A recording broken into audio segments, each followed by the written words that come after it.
Hello guys, തംബ്നെയിലിൽ ഞാൻ ശുഭപ്രതീക്ഷയോടെ എന്നുള്ളൊരു കാര്യം കൊടുത്തെങ്കിലും അത്ര ശുഭപ്രതീക്ഷ ഉണ്ടോ എന്ന് ചോദിച്ചു കഴിഞ്ഞാൽ ഇല്ല എന്നുള്ളതാണ്. കാരണം ഇപ്പം ബ്ലാസ്റ്റേഴ്സ് മാനേജ്മെന്റ് നാറികൾ എന്താണെങ്കിലും നമുക്കത് തരാൻ പോകുന്നില്ല. അപ്പം നമ്മളെങ്കിലും ഒരു വർഷം തുടങ്ങുകയല്ലേ, എങ്ങനെയാണ് ഒരു പോസിറ്റീവ് അല്ലാണ്ടൊക്കെ സംസാരിക്കുക എന്ന് വിചാരിച്ചിട്ടാണ് അങ്ങനെ കൊടുത്തത്.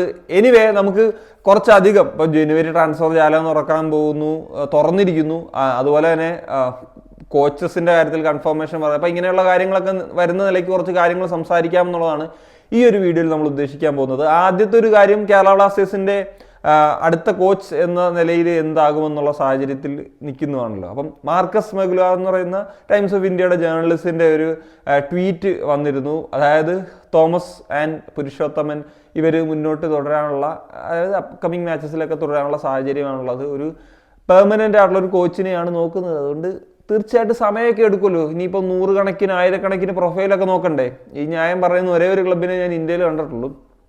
കാരണം കഴിഞ്ഞ ജനുവരിയിൽ ഇതേപോലെയായിരുന്നു. നമ്മൾ 100 കണക്കിന് നോക്കി, സ്ട്രൈക്കറിൻ്റെ കാര്യത്തിൽ 100 കണക്കിന് നോക്കി എന്നൊക്കെ ഉള്ളത്. എന്താണെങ്കിലും ഞാൻ തോമസിനെയോ അല്ലെങ്കിൽ പുരുഷോത്തമനെയോ അവരെയൊന്നും വില കുറച്ച് കാണാൻ ആഗ്രഹിക്കുന്നില്ല. പക്ഷേ സ്റ്റിൽ നമ്മളുടെ മാനേജ്മെന്റിന്റെ ഒരു മെന്റാലിറ്റി എന്താണ്, അവരുടെ വെയിറ്റ് ആൻഡ് വാച്ച് പോളിസി അവർ നിർത്താനൊന്നും ഉദ്ദേശിക്കുന്നില്ല.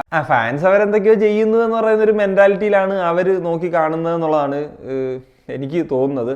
നമുക്ക് നോക്കാം. ഇനി അടുത്തൊരു കാര്യം എന്ന് വെച്ച് കഴിഞ്ഞാൽ IFT ന്യൂസ് മീഡിയ റിപ്പോർട്ട് ചെയ്തൊരു കാര്യം, നരേന്ദ്ര ഗെഹ്ലോട്ട് എന്ന് പറയുന്ന 23-year-old defender, central back, Kerala Blasters ഒരു അഡ്വാൻസ് ടോക്ക് ാണ് എന്നുള്ള തരത്തിലാണ്. സോ ഈ ഒരു കാര്യം എനിക്കിപ്പം നരേന്ദ്ര ഗെഹ്ലോട്ട് എങ്ങനെയുണ്ട്, ഇങ്ങനെയുള്ള പല അഭിപ്രായങ്ങളും പലയിടത്തും ഒക്കെ ഇങ്ങനെ കമൻസിൽ ചോദിക്കുകയൊക്കെ ചെയ്യുന്നു. അപ്പം ഈ അറിയില്ല ഇത് സൈനിങ്സ് എത്രത്തോളം നടക്കും. പേഴ്സണലി എനിക്ക് അങ്ങനെ ഇത് നടന്നാലും ഒരു ഇതൊന്നും തോന്നുന്നില്ല. കാരണം എന്താണെന്ന് വെച്ച് കഴിഞ്ഞാൽ ബേസിക്കലി ഇദ്ദേഹം സെൻട്രൽ ബാക്ക് ആയിട്ട് കളിക്കുന്ന താരമാണ്. പക്ഷേ ഒഡീഷ FC നിലവിൽ ഈ സീസണിൽ ഏതാണ്ട് 5-6 മിനിറ്റ്സ് ആണ് അദ്ദേഹം കളിച്ചിട്ടുള്ളത് അണ്ടർ സെർജിയോ ലൊബേറ. അപ്പം കഴിഞ്ഞ സീസണിൽ അദ്ദേഹം ലൊബേറ അണ്ടറിൽ ആദ്യമൊക്കെ സ്റ്റാർട്ട് ചെയ്ത പ്ലെയറാണ് ലൊബേറ വന്ന സമയത്ത്. പക്ഷേ പിന്നീട് അദ്ദേഹത്തിന് അവസരങ്ങൾ കുറയുന്ന സാഹചര്യം കൊണ്ട് പിന്നീട് അദ്ദേഹത്തെ വിങ് ബാക്ക് കളിപ്പിക്കുന്ന സാഹചര്യം കൊണ്ട് ഈ സീസണിൽ അങ്ങനെ വിങ് ബാക്കിൽ പോലും കളിപ്പിക്കുന്നതായിട്ട് കണ്ടിട്ടില്ല. അദ്ദേഹത്തെ ലെഫ്റ്റ് ബാക്കിൽ കളിപ്പിക്കുന്നുണ്ട്, ഇടയ്ക്ക് റൈറ്റ് ബാക്ക് കളിപ്പിക്കുന്നുണ്ട്. അദ്ദേഹം ലെഫ്റ്റ് ബാക്കിൽ കുഴപ്പമില്ലാണ്ട് കളിക്കും. അദ്ദേഹം ഒരു ലെഫ്റ്റ് ഫൂട്ടഡ് പ്ലെയർ ആണ്. പക്ഷെ നമുക്ക് ഇങ്ങനത്തെ ഒരു പ്ലെയർ ആവശ്യമാണോ എന്നുള്ളൊരു ചോദ്യമാണ്. അതിന് മറ്റൊരു റീസൺ കൂടി ഉണ്ട് ലൊബേറ ഒഴിവാക്കാൻ. അദ്ദേഹം നിരന്തരം മിസ്റ്റേക്സ് വരുത്തുന്ന ഒരു സെൻട്രൽ ബാക്ക് പ്ലെയർ ആണ്. സോ നല്ല സ്ഥലത്തേക്കാണ് വരുന്നതെന്ന് പറയേണ്ടി വരും. പക്ഷെ എനിക്ക് തോന്നുന്നു ഹോമിപ്പാമും പ്രീതമൊന്നും ഇത്രയൊന്നും മിസ്റ്റേക്സ് വരുത്തുമെന്ന് എനിക്ക് തോന്നുന്നില്ല. ഞാൻ കണ്ട സമയത്തൊക്കെ നിരന്തരം മിസ്റ്റേക്സ് വരുത്താണ്. ഇനിയിപ്പം അദ്ദേഹം ചേഞ്ചായി വരുമോ എന്നുള്ള കാര്യമൊന്നും എനിക്കറിയത്തില്ല. പിന്നെ നമുക്കൊരു റൈറ്റ് ബാക്ക് പ്ലെയറെ നമ്മൾ നോക്കുന്ന ഒരു സാഹചര്യം ഉണ്ട്. അപ്പം അതിനേക്കും ഈ ഒരു പ്ലെയറെ ആവശ്യമില്ല എന്നുള്ളതാണ് എനിക്ക് തോന്നുന്നത്. പിന്നെ സുഡീക്ക എന്ന് പറഞ്ഞിട്ടുള്ള ഒരു പ്ലെയർ ഉണ്ടല്ലോ, മുഹമ്മദിൻ്റെ. അപ്പം ഇദ്ദേഹവും ഈ പറഞ്ഞ പോലെ വരാനുള്ള സാധ്യതയെ പറ്റി IFT ന്യൂസ് മീഡിയ ഡിസംബറിൽ റിപ്പോർട്ട് ചെയ്തിരുന്നു. അദ്ദേഹം കുഴപ്പമില്ലാത്തൊരു പ്ലെയറാണ്. അദ്ദേഹം അവരുടെ സ്റ്റാർട്ടിംഗ് 11 തന്നെ സ്ഥിരം സാന്നിധ്യമാകുന്ന റൈറ്റ് ബാക്ക് ആയിട്ടുള്ള പ്ലെയറാണ്. പിന്നെ ഞാൻ ഈ സീസണിൽ ഏറ്റവും കുറവ് മത്സരങ്ങൾ കണ്ടിട്ടുള്ളത് മുഹമ്മദിൻ്റെയാണ്. അതുകൊണ്ട് എനിക്ക് അത്രയും ഇതായിട്ട് അങ്ങോട്ട് ജഡ്ജ് ചെയ്യാനും കുറച്ച് ബുദ്ധിമുട്ടുകളുണ്ട്. എങ്കിലും ഞാൻ കണ്ടെടുത്തോളം ഒരു ഡീസൻറ്റ് പ്ലെയർ ആയിട്ടാണ് തോന്നിയിട്ടുള്ളത്. പിന്നെ നമ്മൾ കൂടുതൽ ഫോക്കസ് ചെയ്ത് കാണുമ്പോഴാണല്ലോ അവരുടെ സ്ട്രെങ്ത്, വീക്ക്നെസ് ഇതെല്ലാം നമുക്ക് കൃത്യമായിട്ട് കുറച്ചൊക്കെ ഒന്ന് ജഡ്ജ് ചെയ്യാനായിട്ട് പറ്റുന്നത്. പിന്നെ ഇന്ന് സോഹം ബോർഡറിൻ്റെ ഒരു ട്വീറ്റ് ഉണ്ടായിരുന്നു. അദ്ദേഹം ഇപ്പം ബംഗാൾ ബേസ് ചെയ്തിട്ടുള്ള ക്ലബ്ബുകളുടെ ന്യൂസസ് ഒക്കെ റിപ്പോർട്ട് ചെയ്യുന്ന ഒരാളാണ്. അപ്പം ഭയങ്കര കാര്യങ്ങൾ സംഭവിച്ചിട്ടുമുണ്ട്. പക്ഷേ ചില കാര്യങ്ങൾ തെറ്റായിട്ടും വന്നിട്ടുണ്ട് പുള്ളിയുടെ കാര്യത്തിൽ. സോ അതിലേക്ക് വരുമ്പോഴത്തേക്കും അമ്മാവിയ ഒരു മൂവ് മുഹമ്മദിനിലോട്ട് നടത്താൻ പോകുന്നു എന്നുള്ള ഒരു വാർത്തകളുണ്ട് ജനുവരിയിൽ. അമ്മാവിയ 2 മാച്ച് കൊണ്ട് തന്നെ കുറച്ചധികം ഫാൻസിനെയൊക്കെ ഉണ്ടാക്കി അദ്ദേഹത്തിൻ്റെ ആ ഒരു സ്പാർക്ക് കാണിച്ചിട്ടുണ്ട്.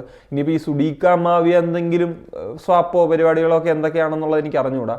സോ അമ്മാവിയയുടെ കേസിൽ ഇന്ന് ഞാനൊരു ഗ്രൂപ്പിൽ ഒരാളിങ്ങനെ ഇട്ട്, അമ്മാവിയ നമുക്ക് നന്നായിട്ട് കളിച്ച പ്ലെയർ അല്ലേ, ആ പ്ലെയർ പോകുമോ എന്നുള്ളത്. ഞാൻ പറഞ്ഞു നന്നായിട്ട് കളിക്കുന്ന പ്ലെയേഴ്സ് അല്ലേ നമ്മുടെ ക്ലബ്ബിൽ നിന്ന് പോകുന്നത്, അല്ലാണ്ട് മോശമായിട്ട് കളിക്കുന്ന പ്ലെയേഴ്സ് പോയ ചരിത്രം ഉണ്ടായിട്ടുണ്ടോ എന്നുള്ളത് ഞാനതൊരു തമാശയ്ക്ക് പറഞ്ഞാണ്. പക്ഷേ അതാണല്ലോ സത്യം.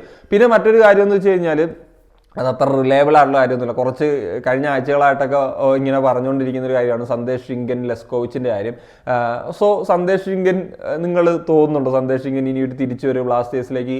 എനിക്ക് ഒരു കാരണവശാലും തോന്നുന്നില്ല, പ്രത്യേകിച്ച് ഈ ജനുവരിയിൽ. കാരണം എന്ന് വെച്ച് കഴിഞ്ഞാൽ അവരുടെ ക്ലബ്ബ് നല്ല രീതിയിൽ അദ്ദേഹം വന്നതിന് ശേഷം ആ ഒരു രീതിക്കാണ്. അപ്പോൾ ആ ഒരു താരത്തെ ജനുവരിയിലൊന്നും ഒരു കാരണവശാലും വിട്ടുകൊടുക്കില്ല. പിന്നെ എനിക്ക് തോന്നുന്നില്ല എന്തെങ്കിലും ഒരു കാലത്തെങ്കിലും സന്ദേശ് ജിങ്കൻ ഈ KBFCയിലേക്ക് തിരിച്ചു വരും എന്നുള്ള കാര്യം. അതൊക്കെ ചുമ്മാ ഫേക്ക് റൂമേഴ്സാണ്. ലെസ്കോവിച്ചിൻ്റെ കാര്യം അത് തന്നെയാണ്. ലെസ്കോവിച്ച് വന്നു കഴിഞ്ഞാൽ നമ്മുടെ ഡിഫൻസ് എല്ലാം സെറ്റ്. ലെസ്കോവിച്ച് ടോപ്പ് പ്ലെയർ ആയിരുന്നു, എൻ്റെ കാര്യത്തിൽ സംശയമില്ല. പക്ഷേ അദ്ദേഹം ഒരു ഇഞ്ചുറി പ്രോൺ ആയിട്ടുള്ള പ്ലെയറാണ്. ഇപ്പോൾ അദ്ദേഹം ക്രൊയേഷ്യൻ ലീഗിലാണ് കളിക്കുന്നത് എന്നുള്ളത് അറിയാലോ. അദ്ദേഹം പല മത്സരങ്ങൾ മെജോറിറ്റി ഓഫ് മാച്ചസിൽ സ്കോഡിൽ പോലും ഇല്ല, അതായത് മാച്ച് ഡേ സ്കോഡിൽ പോലും ഉൾപ്പെട്ടിട്ടില്ല. അപ്പോൾ അദ്ദേഹം ഇപ്പോഴും ആ ഫിറ്റ്നസ് ഇഷ്യൂസും കാര്യങ്ങളൊക്കെ തുടരുന്നുണ്ട് എന്നുള്ളതാണ് മനസ്സിലാക്കേണ്ടത്.